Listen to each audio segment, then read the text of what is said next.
বৃষ্টি হলেই রাজধানী ঢাকা যেন পানির শহরে পরিণত হয়। কয়েক ঘন্টার বৃষ্টিতেই তলিয়ে যায় প্রধান সড়ক, অলিগলি ও আবাসিক এলাকা। কোথাও পানি নামতে কয়েক ঘন্টা, আবার কোথাও কয়েকদিন পর্যন্ত অপেক্ষা করতে হয়। প্রতি বছর একই চিত্র দেখা গেলেও এবার সামনে এসেছে জলাবদ্ধতার বড় একটি কারণ।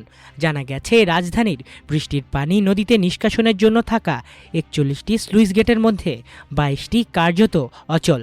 ফলে বৃষ্টির পানি দ্রুত বের হওয়ার পথই অনেক ক্ষেত্রে বন্ধ হয়ে গেছে।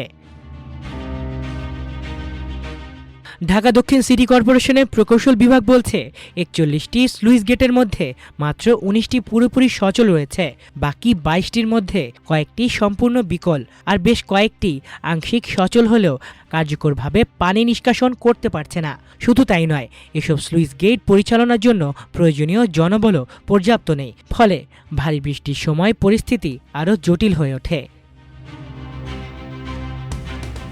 সমস্যা শুধু স্লুইস গেটেই সীমাবদ্ধ নয়। রাজধানীর প্রধান পানি নিষ্কাশন ব্যবস্থায় ব্যবহৃত বড় পাম্পগুলোর অবস্থাও খুব একটা ভালো নয়। টিটিপাড়া পাম্প স্টেশনের ৩টি বড় পাম্পের একটি প্রায় ১.৫ বছর ধরে বিকল রয়েছে। নতুন পাম্প কেনার প্রক্রিয়া শেষ হলেও চলতি বর্ষা মৌসুমে সেটি চালু করা সম্ভব হয়নি। ফলে অতিরিক্ত পানি দ্রুত সরিয়ে নেওয়ার সক্ষমতা অনেকটাই কমে গেছে। অন্যদিকে ২ সিটি কর্পোরেশনের আওতাধীন ২৬টি খালের বড় অংশ আগের মতো পানি বহনের সক্ষমতা হারিয়েছে। ড্রেন পরিষ্কারের জন্য থাকা সাকার মেশিনের একটি দীর্ঘদিন ধরে অচল থাকায় জমে থাকা বর্জ্য দ্রুত অপসারণও সম্ভব হচ্ছে না। এতে ড্রেনগুলো আরও বেশি ব্লক হয়ে পড়ছে এবং পানি নিষ্কাশনে বাধা তৈরি হচ্ছে।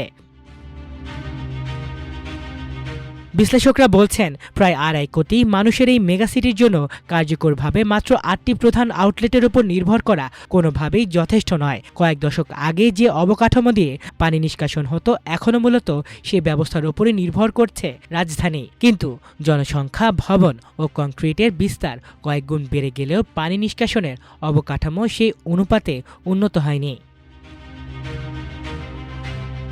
সংশ্লিষ্ট কর্মকর্তাদের মতে, দীর্ঘদিন রক্ষণাবেক্ষণের অভাবে অনেক স্লুইস গেটের যান্ত্রিক অংশ নষ্ট হয়ে গেছে।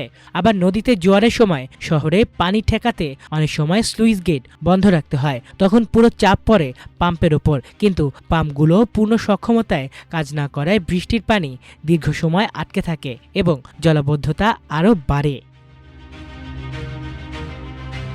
সিটি কর্পোরেশনের আরেকটি দাবি, নগরবাসীর অসচেতনতাও এই সমস্যাকে বাড়িয়ে দিচ্ছে। নিয়মিত পলিথিন, প্লাস্টিক, রাবার, স্পঞ্জ সহ বিভিন্ন কঠিন বর্জ্য ড্রেনে ফেলার কারণে দ্রুত ব্লকেজ তৈরি হচ্ছে। অনেক এলাকায় পানি দীর্ঘ পথ ঘুরে নদীতে পৌঁছায়, ফলে পানি নামতে স্বাভাবিকের চেয়ে অনেক বেশি সময় লাগে।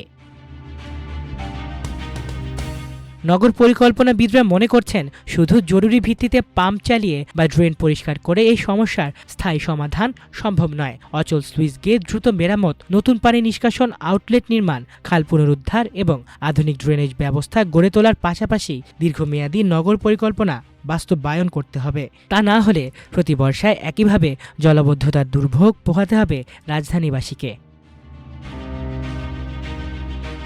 এদিকে ঢাকা উত্তর ও দক্ষিণ সিটি কর্পোরেশন জানিয়েছে, ড্রেন ও নালা পরিষ্কার রাখা, অচল স্লুইস গেট সংস্কার, নতুন পাম্প স্থাপন এবং পানি নিষ্কাশন ব্যবস্থার সক্ষমতা বাড়াতে বিভিন্ন উদ্যোগ নেওয়া হয়েছে। তবে নগরবাসীর প্রশ্ন, এসব উদ্যোগের বাস্তব ফল কবে মিলবে, নাকি আগামী বর্ষাতেও একইভাবে পানির নিচে তলিয়ে যাবে রাজধানী ঢাকা।